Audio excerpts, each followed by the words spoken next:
por supuesto, esto no va a ser de ninguna manera fácil, sobre todo si comprendemos que la mayor parte de nuestras víctimas pues son de las comunidades indígenas, afrodescendientes, campesinos, pobladores de los barrios populares que justamente llegaron allí, a Soacha, a Ciudad Bolívar, a Agua Blanca de Cali, a las comunas populares de Medellín, para citar solamente algunas de nuestras ciudades, porque les arrebataron las tierras, los sometieron al terror, los hicieron sentir que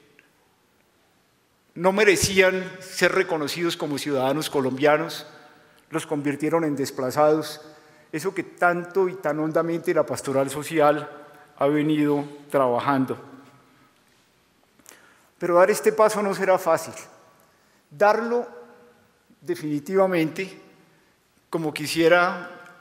abundar un poco en esta conversación y meternos en el trasfondo complicado, pero necesario, de los asuntos legislativos, pero además acompañarlos con gente, con participación en el territorio, como nos lo estaba pidiendo Antonio Madariaga, en la transformación de un propósito de derechos humanos nacido desde las bases, va a requerir mucho de nosotros aquí presentes. Y dejar de lado, atrás, cosas espantosas que tuvimos en Colombia, como la combinación o los soportes de la política con las armas, la combinación de las formas de lucha atroz, violenta, demoledora, practicada por la derecha y por la izquierda con el paramilitarismo y las combinaciones de la guerrilla con partidos políticos de extrema izquierda, y convencernos que hay que trabajar en un ambiente mucho más difícil, mucho más arriesgado, que es la de las mujeres y los hombres que definitivamente se la juegan en todos los campos, eso sí, en todos los campos civilizados de ciudadanos y ciudadanas para que la paz sea posible. Fíjense que lo que nosotros hemos vivido en Colombia, ustedes lo han estado reflexionando estos días, es una ley de justicia y paz que no nos trajo la justicia y no nos dio la paz. Eso es lo que hemos tenido hasta ahora, y el documento, esos magníficos documentos que preparó para esta conferencia la Pastoral Social y Cáritas Colombia son muy iluminadoras en ese respecto. Nosotros entregamos derechos de justicia con toda razón, eso es la transición, y los entregamos para que la paz fuera posible, pero no conseguimos ni lo uno ni lo otro. En justicia, en el proceso que hubo de justicia y paz,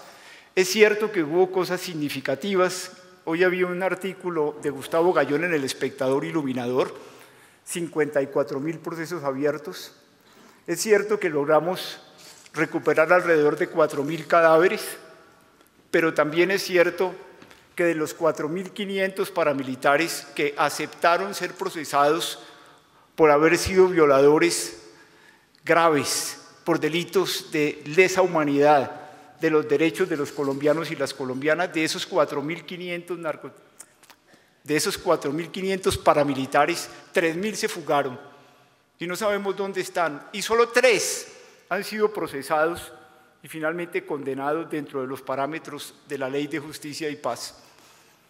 Por otra parte, como lo muestra bien Holman Morris en su película de la impunidad, con la extradición de los jefes paramilitares,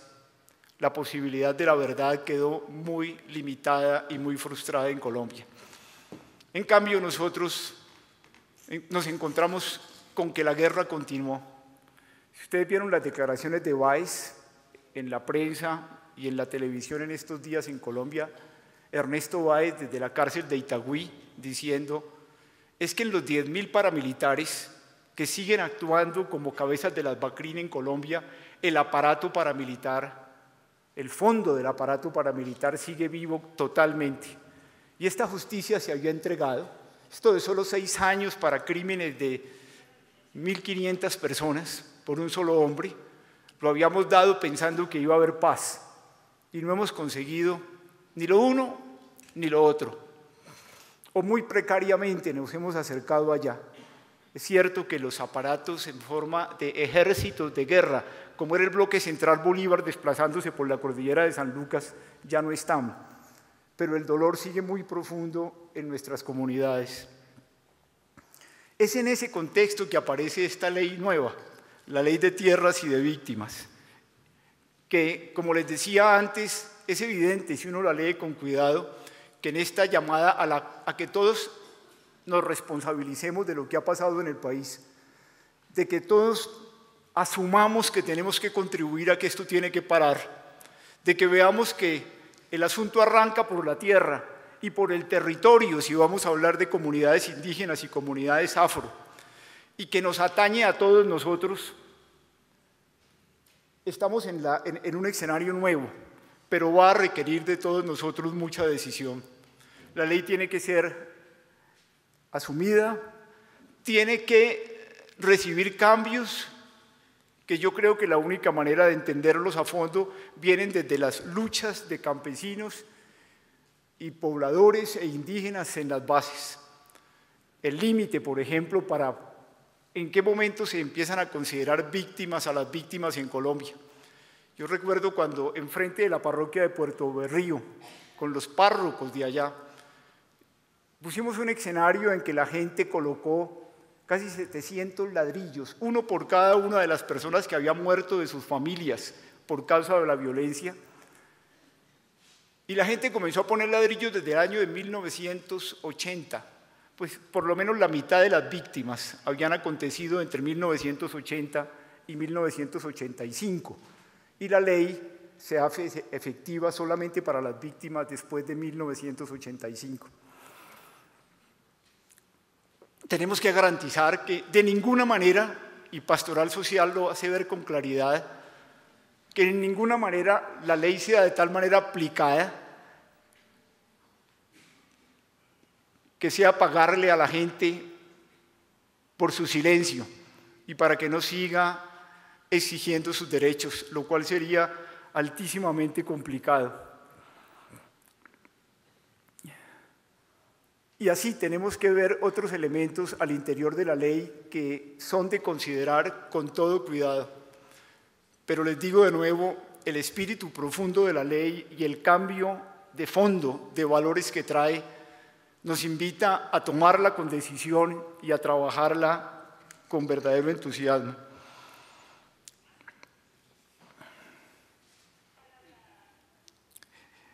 La ley, por otra parte, solo será posible si el empeño por decirnos la verdad en Colombia se hace realidad. Esas preguntas de las víctimas que todos conocemos y que son las realmente importantes, explíquennos por qué los mataron, díganos por qué nos quitaron la tierra, díganos dónde están los cadáveres de nuestros seres queridos, muéstrennos cómo nos garantizan que lo que hicieron con nosotros ya no va a seguir ocurriendo en Colombia y que podemos volver tranquilos a nuestro territorio. Y por eso la ley y Pastoral Social en esto ha sido contundente. No debe solamente restituir las tierras a la gente, no debe solamente hacer que con elementos simbólicos y con respuestas materiales se le dé a la gente lo que se le ha quitado, sino que debe ir más allá, debe tocar los problemas estructurales que hicieron que a los campesinos los arrebataran de la tierra, que se atacara los territorios de las comunidades indígenas. Hasta allá hay que llegar en este espíritu decidido de transformar las cosas de hondo en Colombia que son necesarias para nuestra paz.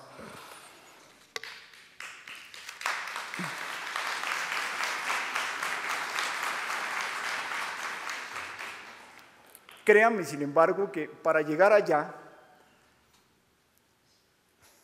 si no tenemos, y es aquí donde quisiera invitarlos a una reflexión más fina, si no tenemos a una sociedad civil, o si ustedes quieren, a ciudadanos y ciudadanas de Colombia, de nuestras comunidades indígenas, afrodescendientes, campesinas, populares, de esa cantidad de población inmensa, conmovida por los valores del Evangelio y la orientación de la Iglesia de nuestras parroquias. Si no nos metemos en serio en esto, yo no veo posible que la paz y lo que esta ley pide de víctimas y de tierra, de coraje de la gente, sea conducente a lo que tenemos que conseguir entre todos nosotros los colombianos.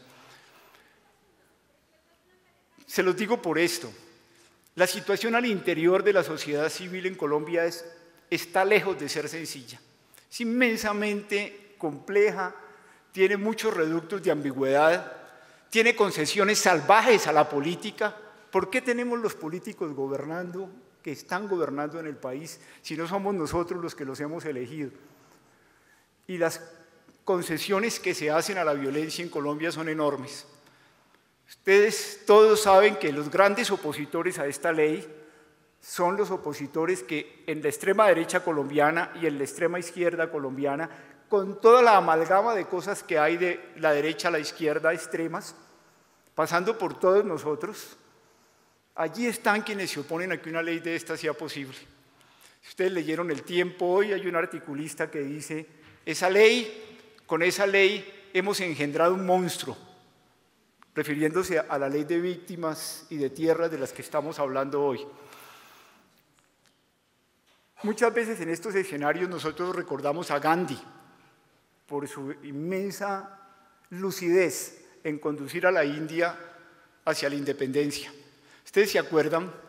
que Gandhi les decía a los pobladores de la India, les planteaba la pregunta: ¿cómo es posible que siendo nosotros 800 millones de personas, estamos a finales de los años 30, seamos dominados por un ejército de 25.000 británicos? ¿Cómo 800 millones son dominados por 25.000 británicos? Y les daba la respuesta: porque nosotros colaboramos con ellos,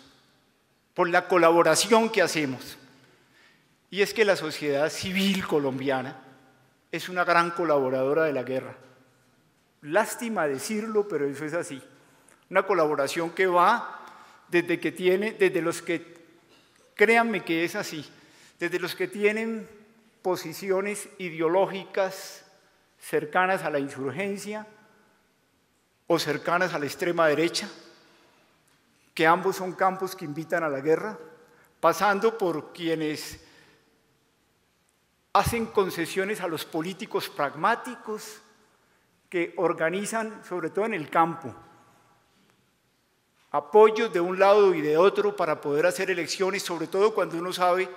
que la mafia conectada con el paramilitarismo y la guerrilla tiene la plata, que es tan importante para unas elecciones, pasando por la cantidad de gente que se mueve en posiciones ambiguas, pasando por los cínicos, pasando por los que no se atreven a hacer nada porque tenemos miedo y preferimos quedarnos en el silencio, hasta vivir los escenarios que nosotros estamos viviendo en Colombia. Y por eso se requiere en esto, o a los que nos refugiamos en las prácticas religiosas que no nos comprometen con la gente, y con los sermones que no tienen nada que ver con lo que está pasando en el entorno campesino e indígena y de los barrios populares nuestros, o con el miedo de ir y conversar con los aparatos que mueven las cosas. Y por eso yo quiero invitarlos a que tomemos una posición, esta conferencia que se inscribe dentro de ese espíritu, que nos invita a tanta determinación, que nos pone sobre la mesa las transformaciones y el alma que le tenemos que poner a esa ley,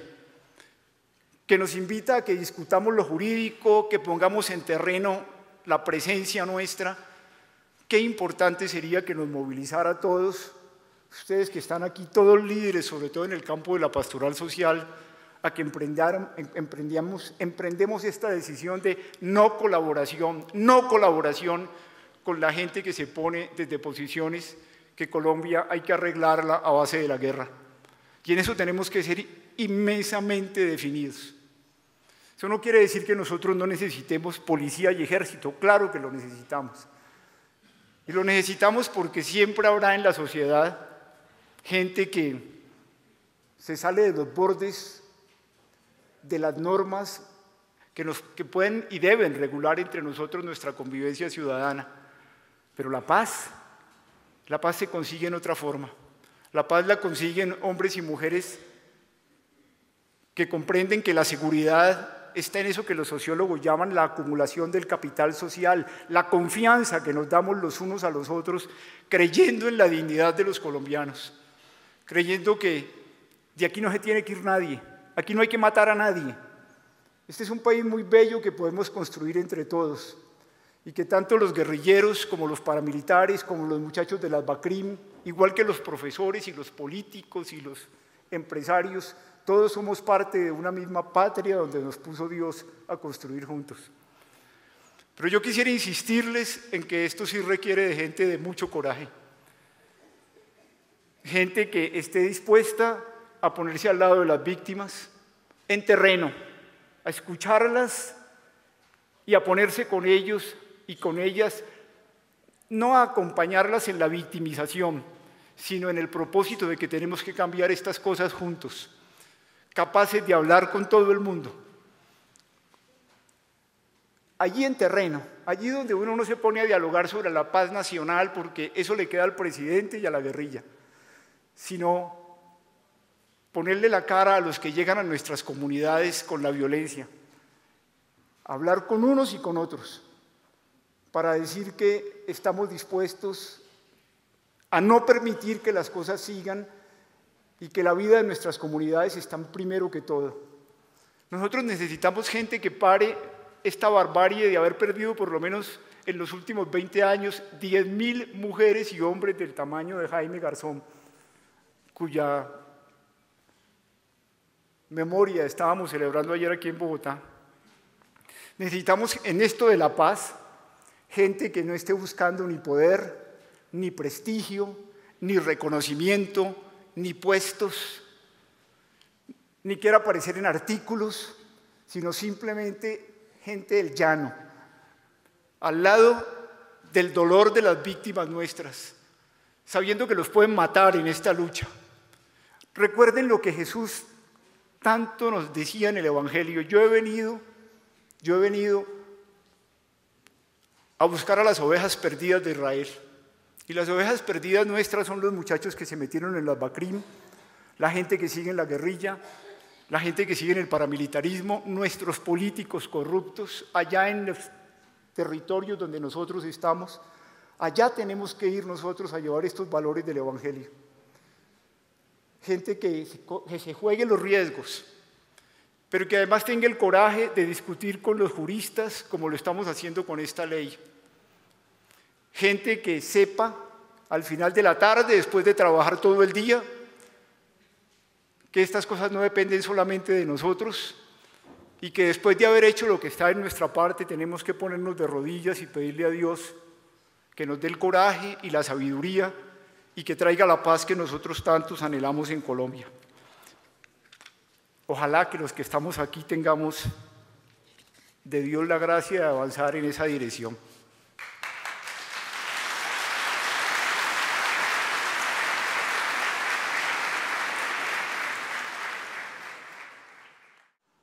Tanto entidades del gobierno, organizaciones de derechos humanos, organizaciones internacionales y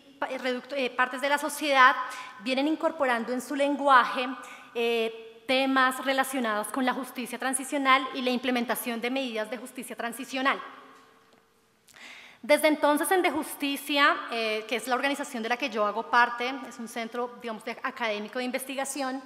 hemos cuestionado fuertemente, digamos, esta categoría de justicia transicional en Colombia, fundamentalmente por dos motivos. El primer motivo que nos hace cuestionar hablar de justicia transicional en Colombia, creo que ya lo han repetido bastante los colegas que nos han antecedido, y es que en Colombia no estamos en posconflicto. En Colombia aún persiste el conflicto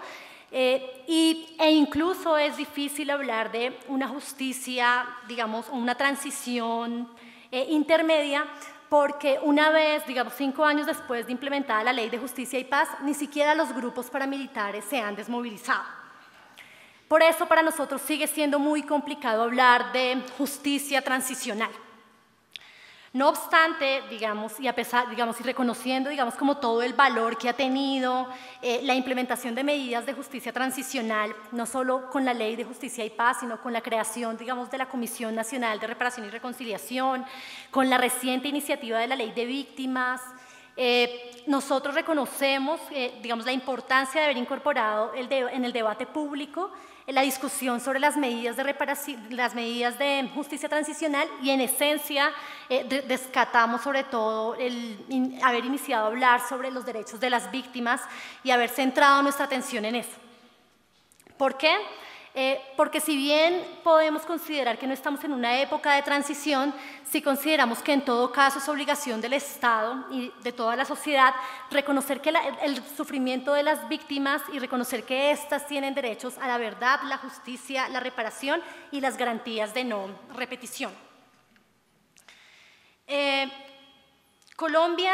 como nos comentaba el padre, Colombia desde hace aproximadamente 50, 40 años ha tenido un prolongado conflicto armado en el que han participado diversas organizaciones, ¿no? Grupos guerrilleros, digamos, que han enfrentado, digamos, al aparato estatal, como las FARC, el ELN, el EPL, entre otras organizaciones, pero también organizaciones que, como los paramilitares, han participado del conflicto, en muchos casos con la colaboración del Estado y con la aquiescencia de grupos como terratenientes, como empresarios, incluso políticos. Conocemos todos el fenómeno de la parapolítica hoy en día. Desde el 2002, con la llegada del presidente Álvaro Uribe Vélez, se inició en Colombia todo un proceso, para desmovilizar a los grupos de autodefensa o lo que se denominan paramilitares en Colombia. Con esta iniciativa, desde el 2003 se empezaron a dar diversas iniciativas para la desmovilización de estos grupos, como lo que algunos denominaban como ley de alternatividad penal, que, afortunadamente no tuvo éxito. ¿Por qué? Porque esta ley establecía que se podían desmovilizar los grupos paramilitares sin tener una pena que cumplir.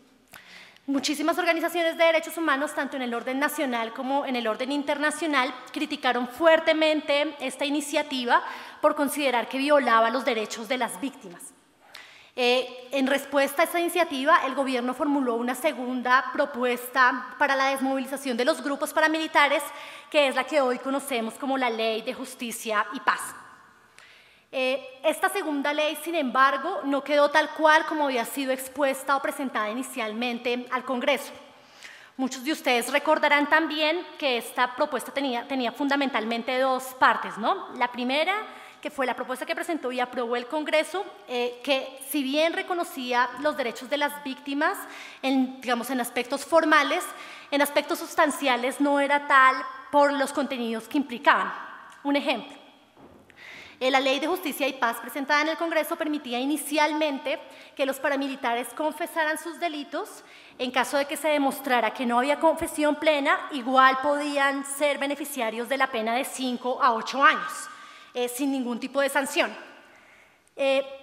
Examinando, a profundidad como todas las normas que estaba contemplando la Ley de Justicia y Paz, de nuevo varias organizaciones de derechos humanos en Colombia y de la sociedad civil denunciaron o demandaron esta ley ante la Corte Constitucional por considerar de nuevo